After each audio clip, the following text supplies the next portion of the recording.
Assalamualaikum warahmatullahi wabarakatuh. Kenalkan, nama saya adalah Imam Arif Gunawan. Saya dari Balikpapan, Kalimantan Timur, Provinsi Kalimantan. Alasan saya mengikuti internship dari Berani Digital. Yang pertama, saya pengen karena saya seorang programmer, saya pengen sekali memiliki banyak relasi. Yang pastinya sebagai seorang programmer memiliki banyak kenalan. Lalu itu pengen mengembangkan teknologi yang saat ini saya memperluas teknologi yang saat ini sedang saya kembangkan. Ini kebetulan saya coba mendalami di Laravel dan Node.js. Untuk pengalaman web developer, saya dalam dunia web development saya baru 3 tahun. Itu awal mula saya masuk development tuh rasanya karena saya juga sebagai mahasiswa informatika salah satunya, dan saya juga menyukai hal-hal baru dalam dunia pemrograman. Selanjutnya saya ingin menjelaskan mengenai komponen-komponen yang ada di framework Laravel. Di sini saya sudah mendownload framework Laravel menggunakan Composer. Di sini saya membuat grid project dengan nama tes Laravel. Langsung aja ke foldernya.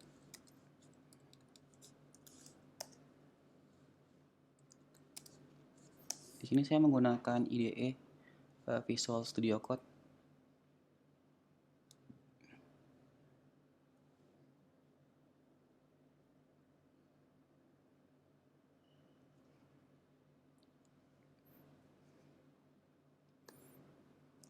Dan di sini saya menggunakan Laravel 9. Laravel 9. Yang dimana env-nya atau environment-nya sudah disetting secara otomatis. Jadi di Laravel tuh sistem kerjanya menggunakan environment di .env. Di sini mulai dari fk untuk memberikan kode generate di base 64 untuk Laravelnya.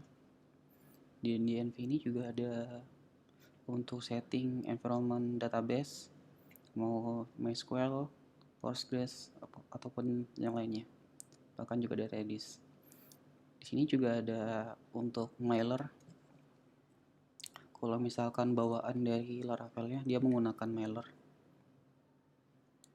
Dan ini juga ada kalau misalkan kita menggunakan VPS AWS. Di sini juga ada dari environment-nya aja cukup diisi. Jadi kayaknya. Nah, ini untuk parser. Biasanya buat post notification. Ya, sekarang lebih sering menggunakan Firebase kalau diri saya. Dan ini ada Vite. Vite ini salah satu framework dari JavaScript atau Node.js. Vite.js. Nah, itu untuk dari komponen yang bernama .env atau environment. Di dalam Laravel dia juga ada komponen lain, yaitu di bagian saya mau bahas tentang di bagian root. Di bagian root ini terdapat 4 komponen, yaitu ada API, channels, console, sama web. Nah, kita tahu kalau misalkan kita mau buat website yang redirect langsung ke database, kita bisa menggunakan web.php. Sedangkan kalau misalkan kita pengen hubungin dengan repository yang berbeda atau menggunakan mobile, kita biasanya menggunakan di Laravel yaitu api.php. Untuk channel dan konsol, kebetulan saya belum pernah nyoba. Ini salah satu kekurangan saya, belum pernah nyoba maksudnya nyoba, kalau misalnya nyoba secara praktek pernah, cuman kalau buat implementasi langsung masih belum. Kemudian ada di resource. Resource ini tempat misalkan kita masih kondisi build, biasanya kita naruh berupa CSS, JS, atau view. Ini untuk bagian tampilan dari Laravel itu sendiri. Dan di Laravel itu menggunakan nama view-nya itu yaitu blade.php. Dia istilahnya template blade. Template blade ini dia ini sangat praktis sekali karena kita bisa ngebuat seperti halnya yang biasa kita pakai, misalkan kita pakai Vue.js tuh ibaratkan komponen-komponen. Jadi kita tinggal bisa manggil komponen-komponen yang kita buat di Vue lainnya. Bahkan di Laravel ini juga bisa juga kita gabungin dengan Vue.js ataupun React.js. Misalkan kita menggunakan Laravel UI. Kemudian di public ini biasanya kalau misalkan kita upload Laravel kita di hosting, di VPS atau apapun, atau di AWS, itu biasanya kita nembaknya itu ke dalam public ini. Karena di sini ada HT access sebagai akses untuk mengatur jalur apa sih yang bakal dipakai dalam hosting tersebut yang dipanggil. Nah, di sini nanti dia nembaknya ke index.php. Kemudian dari index.php ini bakal ngubungin ke vendor, sini ada vendor ataupun storage. Dan sini juga ada bootstrap. Nah, bootstrapnya di sini bukan bootstrap CSS yang framework CSS tuh, tapi ini lebih ke bootstrap untuk Laravel. Ini untuk LAN. Di sini untuk LAN saya belum pernah implementasi langsung ke project saya. Jadi saya nggak bisa menyampaikan lebih jelas apa fungsi dari LAN itu sendiri. Kemudian di sini ada database. Database ini terdiri dari vectors, migration, sama seeder. Yang biasanya paling umum digunakan yaitu ada migration. Migration di sini fungsinya untuk membuat skema database. Kita bisa ngambil contoh di sini. Di sini saya buka database yang namanya user, yang dimana nanti di dalamnya itu dibuat sebuah skema. Di table user ada ID. ID biasanya ini langsung, kode ID ini biasanya langsung terbuat secara increment, langsung dibuat increment sekaligus jadi primary key. Kemudian ada string name dan string email. Dan email di sini ditambahkan sebuah function yaitu unique. Jadi dia emailnya nggak boleh sama. Kemudian di sini juga ada email verified at. Nah, dan di sini diberi timestamp. Jadi sini untuk misalkan email akunnya itu menggunakan verifikasi melalui email. Yang tadi sudah disediain juga mailer dari Laravel. Kemudian di sini ada password dengan string. Untuk di database sendiri, untuk string sendiri dia tuh bisa diisi dengan varchar 255 karakter. Ini contoh dari isi skema migration untuk membentuk sebuah database. Kemudian di sini ada vectors. Vectors di sini fungsinya misalkan kita mau buat packer, misalkan kita membuat dummy atau pokoknya data tidak real, maksudnya data otomatis gitu ya, data random. Nah, di user vector ini kita bisa ngatur kondisinya seperti apa.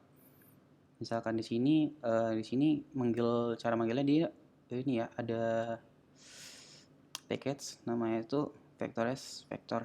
Misalkan kita nggak pakai di luar Laravel gitu ya.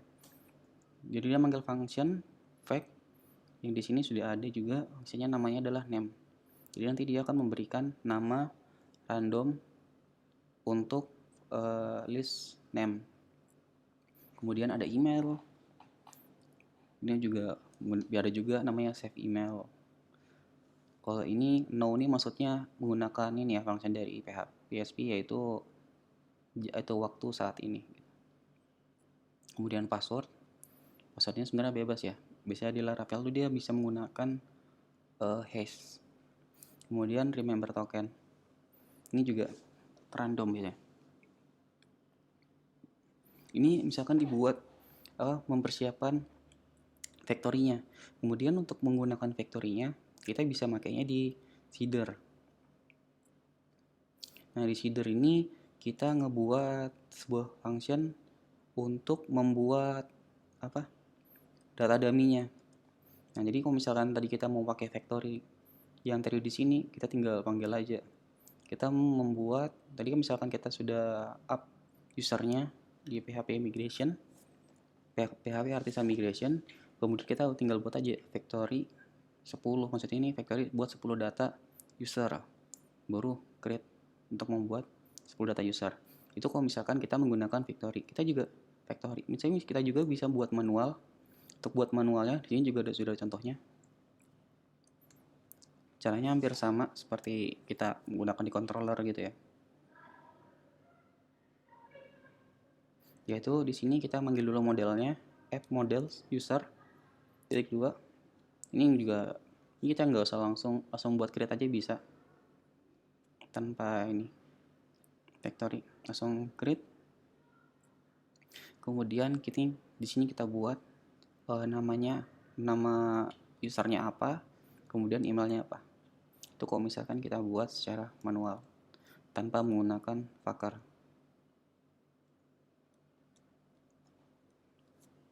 Oke, selanjutnya masuk ke di config. Untuk config ini sendiri ini lebih arah ke pengaturan untuk kita nge-set up Laravel kita. Di sini ada apps, ada app maksudnya. Di sini kita untuk ngatur misalkan di sini kan jadi kalau kita ngedevelop tuh ada mode production, juga ada mode develop, itu juga bisa ngatur di env-nya. Bisa juga di sini untuk ngatur nama Laravel-nya. Jadi biasanya kalau misalkan website tuh kan ada namanya tuh di pojok di header atasnya itu, dia biasanya ngaturnya lewat app. Ini untuk mode konsol bug-nya. Kemudian ini URL. Kayaknya cukup itu aja. Yang biasa sering dipakai paling ini time zone, biasanya untuk ngatur UTC waktu wilayah kita gitu. Kan kita kan kalau dari saya kan tinggal di Kalimantan Timur, jadi waktunya saya menggunakan yaitu pas 8. Yang lainnya jarang dipakai sih. Sama di sini providers. Biasanya providers ini untuk mengenalkan package yang kita gunakan dari Composer. Tapi sekarang ternyata dari Composer sendiri sudah canggih, dia otomatis menambahkan langsung di providers. Biasanya tuh Laravel 6 ke bawah, yang biasa masih manual. Itu untuk dari app-nya. Kemudian untuk di out ini lebih ke arah untuk authentication. Nah, di sini kita bisa ngatur misalkan kita menggunakan 2 database ataupun kita membuat table yang istilahnya di sini nih kan kita buat table kan untuk misalkan login menggunakan user, misalkan kita mau buat yang beda nih. Misalkan kita buat 2, yaitu user sama admin terpisah table gitu. Itu biasanya dilakukannya di out. Dia ngebuat istilahnya sini ada guard ini semacam ini menambahkan token autentifikasi. Biasanya Laravel menggunakan Centum kalau yang bawaan default, tapi rata-rata kan kalau misalkan perusahaan besar gitu dia biasanya mintanya JWT token gitu. Nah, di dalam guard ini tadi kan guardnya web. Di dalam guard ini, nah nih di sini dia menggunakan driver untuk mengatur session yang dimana providernya tuh ngarahin ke user. Nanti kita bisa ngatur di sini, misalkan kita mau ada tambahan gitu, misalkan kita nggak cuma user doang, kita tambahin misalkan ada table admin atau apa gitu. Nah nanti tambahinnya di sini kayak di provider, user, baru kita nambahin di sini models. Kita pakai model, nanti untuk model ada selanjutnya penjelasannya. Tapi sih maksudnya model ini dia nembak ke database-nya yang dipakai untuk dijadikan autentifikasi. Kemudian untuk password, kayaknya itu aja. Kalau misalkan untuk outnya, kemudian di sini ada broadcasting. Kalau broadcasting sendiri sebenarnya saya ini sih ya jarang make untuk broadcasting karena saya lebih sering makainya Firebase. Biasanya dia kalau broadcasting ini biasanya pakai pasar deh. Saya kalau pasar sendiri saya jarang sih ada yang minta pasangkan. Biasanya rata-rata sekarang pakainya Firebase karena lebih banyak orang makainya. Ini untuk pengaturan chat, ini juga jarang diotak-atik juga untuk chat. Biasanya dia untuk penyimpanan sementara gitu, untuk kemudahan narik datanya. Kemudian ada di course. Untuk course ini kalau yang misalkan Laravel kalau nggak salah 7 ke bawah tuh course tuh masih belum disetting secara otomatis. Untuk 8 ke atas dia sudah di set otomatis, sudah disediakan. Biasanya kebutuhan course ini kalau misalkan kita beda repository. Kalau misalkan kita ngerjain blade-nya, kita menggunakan blade yang ada di Laravel, kita hanya butuh CSRF. Sedangkan untuk misalkan berbeda, misalkan kita di project front end-nya kita butuh kayak Vue.js atau menggunakan React.js, biasa membutuhkan course untuk pengenalan.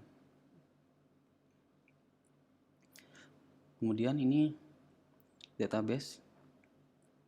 Di database ini kita ini untuk melakukan setting konfigurasi. Misalkan kita di sini menggunakan MySQL. Misalkan di sini di stacknya defaultnya MySQL untuk menggunakan driver MySQL. Selain MySQL di sini juga ada SQLite, juga Postgres, SQL Server. Ya, itu salah satunya. Juga ada Redis. Tuh. Untuk database untuk melakukan konfigurasi. Kemudian untuk file system ini juga jarang kepake karena rata-rata kita pakainya bukan kita ya, tapi dari diri saya sendiri lebih ke default ya, lemparnya ke public ya, kecuali misalkan ini kan kita settingnya kan untuk AWS kan di environment ya, biasanya itu doang. Kemudian hashing. Biasanya kalau hashing ini sendiri dia lebih ke untuk hash yang tadi saya sebelumnya sempat ada ngucapin tentang hash, itu tentang biasanya untuk password gitu, untuk hash password. Ini untuk misalkan kita menggunakan logging. Untuk logging sendiri saya jarang pakai, kecuali projectnya benar-benar besar gitu. Biasanya dulu tuh waktu itu sempat ada make, tapi untuk ngelog user login gitu. Tapi semakin banyak yang make, biasanya lognya semakin besar, jadi jarang kepake juga sih. Ini untuk mail yang tadi settingnya di env, dia menggunakan kalau bawahnya dari mailers. Ini nggak perlu di setup lagi karena sudah otomatis, tinggal kita dari env aja. Ini juga ada queue. Kalau queue sendiri sebenarnya jarang saya gunakan ya. Queue, Centum ini buat guardnya tadi, JWT tokennya. Kemudian service ini untuk misalkan kita menggunakan provider service, ini juga nggak perlu di setting juga. Nah, sudah otomatis dari env. Ya masih kan pokoknya misalkan tentang config itu masih seputaran tentang konfigurasi, jarang diutak-atik sih. Paling yang paling sering di out doang. Jadi untuk session Selanjutnya ini untuk view-nya, pengenalan view blade-nya. Misalkan kita ada ngubah page view-nya, tinggal dari sini. Tapi lebih jarang juga orang pakai. Kemudian di sini ada bootstrap, tapi sebenarnya nggak perlu diotak-atik juga ini bootstrap. Ini jarang diotak-atik, kecuali misalkan ada pengguna. Kalau Laravel kan micro framework-nya dia Lumen, biasanya dia ngotak-ngatiknya di bootstrap, tapi kalau di Laravel dia di config, agak sedikit beda. Kemudian terakhir di bagian app. Nah di app ini ada konsol ini saya bilang tadi tuh lebih jarang digunakan. Ada konsol, app session, ini juga buat handler, yang juga jarang pakai di project-project yang pernah saya kerjakan. Dan sini ada HTTP di sini lebih untuk ke controllers. Karena di controllers ini kita bisa ngatur, misalkan kita ngerjain full stack gitu ya, biasanya kan kita ngatur datanya itu di controller, untuk nge-return view-nya gitu, biasanya menggunakan controller untuk nge-return data dari database. Kemudian sini ada middleware di sini untuk sebagai penengah sebelum jalur antara user dengan server. Jadi dia tuh middleware tuh ada di tengah-tengah antara user, pengguna dengan server kita. Biasanya itu digunakan untuk authentic gitu ya. Misalkan kita sudah login atau belum, biasanya tuh middleware yang ngatur. Ini juga ada CSRF gitu ya, trust host gitu. Ini untuk kernelnya ya pastinya untuk menyambungkan semuanya ini ya, jadinya antara kontrol sama middleware supaya ibaratkan handlernya lah buat controller. Karena di sini nanti ada ini untuk ngebedain antara web sama API. Kalau di web itu biasanya untuk nembak ke blade, template blade. Nah biasanya itu dibutuhkannya encrypt code. Pokoknya yang inilah yang paling standar, yang paling ya pokoknya kayak semacam middleware-nya gitu ya, apa aja yang dipakai. Kalau API kan pastinya ya itulah cuma data doang yang dikirim, jadi yang dibutuhkan tuh cuma HTTP bindings gitu. Sama biasanya kalau misalkan ngatur throttle-nya, misalkan permintaan request satu API berapa, biasanya juga di kernel juga bisa. Ini untuk pengenalan namanya. Kalau misalkan kita tinggal panggil out basic gitu, untuk memanggil middleware-nya, bisa di controllers. Kemudian ada juga di models ini lebih arah ke mengenalkan antara database kita dengan untuk dipanggil di controller gitu. Jadi di sini ada protect label, di mana ini tuh yang bisa dilihat, diedit gitu, yaitu nama, email, sama password gitu ya, yang bisa diedit misalkan melakukan pengeditan, biasanya menggunakan label. Kemudian di sini ada hidden di sini untuk menyembunyikan, karena nggak mungkin juga password dikasih lihat sama remember tokennya, nggak mungkin nanti dikirim. Biasanya kan kita menggunakan out ya kalau misalkan sudah masuk dikontrol gitu. Kemudian di sini ada providers ini juga jarang dipakai ya, biasanya untuk Laravel 7 ke bawah dia baru sering pakai buat otak-atik, misalkan ada beberapa kebutuhan gitu. Sekarang kayaknya jarang sih menurut saya.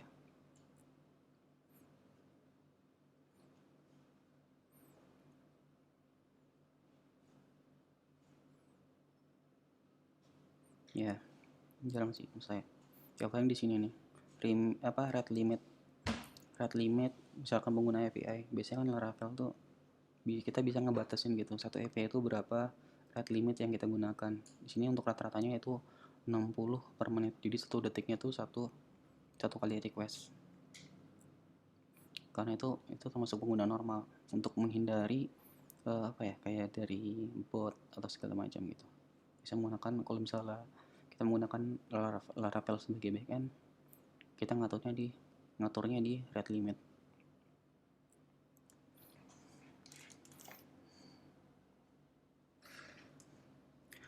Untuk produk yang pernah saya buat menggunakan Laravel itu sendiri itu ada beberapa. Yang pertama itu di sini ada My Invent. Invent ini sebagai aplikasi inventaris sederhana. Ini cuma karena ini public ya. Ini public jadi sederhana gitu. Apa ya, kayak buatan untuk iseng-iseng aja gitu. My Invent, terus tuh untuk ya di sini saya buat widgets-nya juga.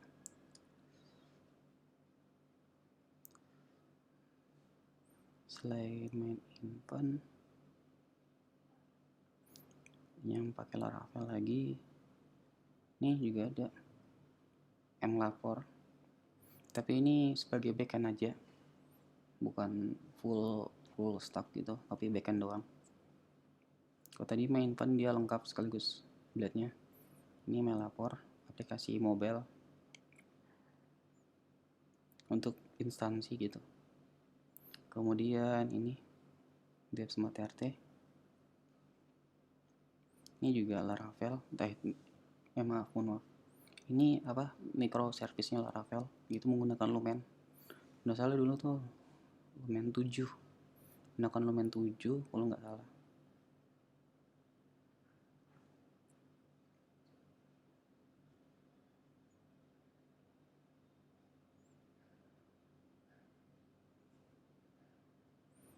Ini untuk Lumen, termasuk Laravel juga. Kemudian ini Memulai backend, ini juga aplikasi untuk untuk backend aja, nggak ada front endnya. Front endnya dia mobile, aplikasi mobile. Ini dashboard, ini PHP native, itu aja sepertinya yang ada di sini. Sisanya ada proyekan lain juga, tapi apa ya, karena punyanya perusahaan lain jadi saya nggak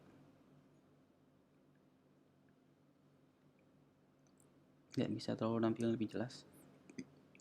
Salah satunya yang saat ini masih dikerjain dari ada PT bantu-bantuin, itu masih apa ya, tinggal finishing aja, tinggal tes automate aja.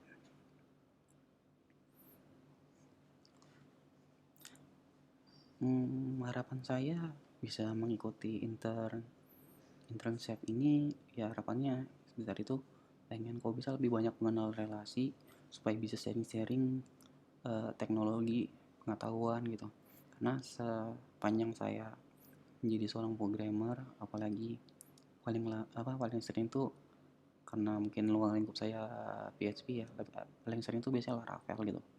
Kadang-kadang tuh saya sering nemu apa ya, studi kasus baru gitu dari orang-orang yang beda. Mungkin dia cara menggunakan misalkan paling sering tuh karena saya ngerjain yang backend gitu ya, dia tuh menggunakan cara-cara baru gitu yang sekiranya membuat saya tuh kayak dapat pengalaman baru gitu, bahwa kalau misalkan data-data itu enggak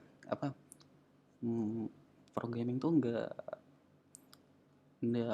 common gitu-gitu aja gitu.